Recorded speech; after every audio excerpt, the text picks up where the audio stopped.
আর 24-এ উঠে এলো 21-এর ভোটের প্রসঙ্গ। শীতলকুচির ঘটনার কথা। কোচবিহারে মমতার নিশানায় প্রাক্তন আমলা আক্রমণ করলেন কেন্দ্রীয় মন্ত্রীকেও। এই দুজনেই বিজেপির প্রার্থী। কোচবিহারে নিশীথ প্রামাণিক এবং বীরভূমে দেবাশিস ধর। আমরা দল থেকে তাড়িয়ে দিয়েছি।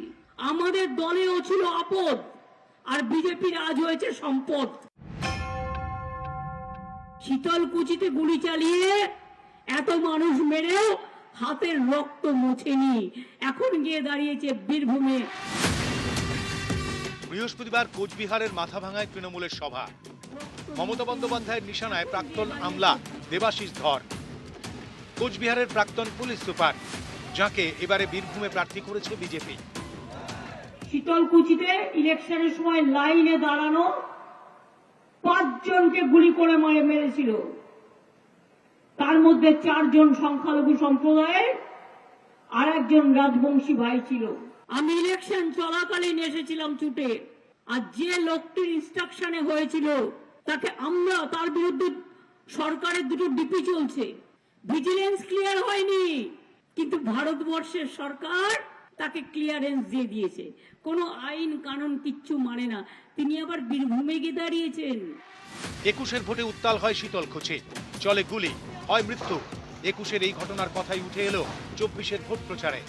শীতলকুচিতে গুলি চালিয়ে এত মানুষ মেরেও হাতের রক্ত মোছেনি, এখন গিয়ে দাঁড়িয়েছে বীরভূমে। কোচবিহারের বিজেপি প্রার্থী নিশীথ প্রামাণিক, কেন্দ্রীয় স্বরাষ্ট্র প্রতিমন্ত্রী। কোচবিহারের সভা থেকে তার বিরুদ্ধেও এদিন সুর চড়ান মমতা বন্দ্যোপাধ্যায়। আপনাদের একজন বাবু, যার বিরুদ্ধে হাজার হাজার কেস, আমি একটু বলবো তোমার বিরুদ্ধে কি কি কেস আছে?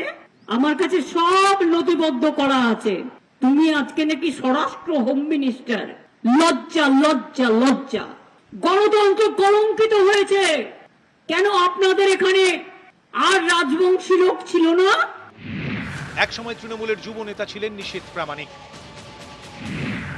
2019 সালে বিজেপিতে যোগ দেন এবং কোচবিহারের সাংসদ হন। এবারও তাঁকে কোচবিহারের প্রার্থী করেছে পদ্ম শিবির।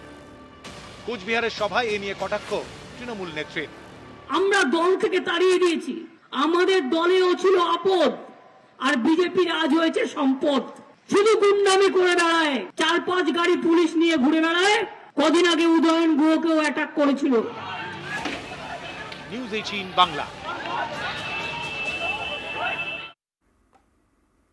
আর রাজবংশী যুবক কেন্দ্রীয় মন্ত্রী হয়েছেন, মমতার মন্তব্যে ঘুরিয়ে কটাক্ষ নিশীথ প্রামাণিকের। আসলে হিংসা হয়, মমতা বন্দ্যোপাধ্যায়ের হিংসা হয় যে কুচবিহারের মতন জায়গা থেকে একটা রাজবংশী ছেলে সে গিয়ে দিল্লিতে সেখানে সর্বভারতীয় রাজনীতির সঙ্গে যেমন যুক্ত রয়েছে, সেরকম একইভাবে মোদিজির যে সরকারের উন্নয়নের প্রকল্প সেগুলোকে আগে বাড়িয়ে নেওয়ার চেষ্টা করছে। শীতলকুচির ঘটনায় তিনি দোষী নন দাবি করলেন বীরভূমের বিজেপি প্রার্থী।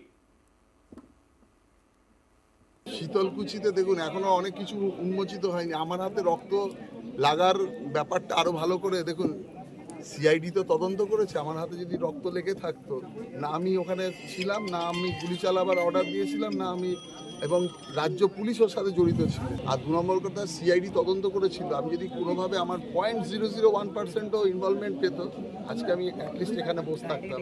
আর এই ঘটনার অনেক কিছু রয়েছে, অলরেডি হাইকোর্টে এখন হিয়ারিং চলছে।